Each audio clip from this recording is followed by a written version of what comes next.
Hello everybody and welcome. In this video I will show you how to fix when only one earbud isn't working on your headphones Soundcore P3.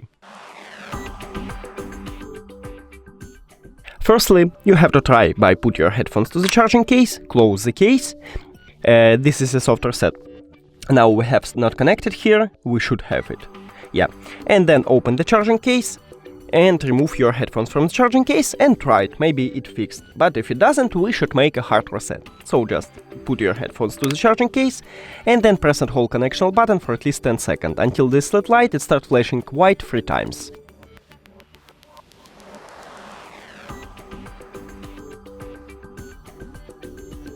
Here we go, 1, 2 and 3.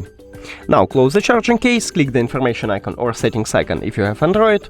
Forget this device, forget device. If you have Android, also don't forget about click at the pair new device and then open the charging case. It should enter to prank mode automatically, but if it doesn't, just press and hold connectional button for at least 3 seconds. 2 and 3. Here we go. And now click on your headphones at the device list. And we did it! Thank you for watching this video. If you found it helpful, please consider subscribing to the channel and leave the like on the video. It's really important to us. See you later!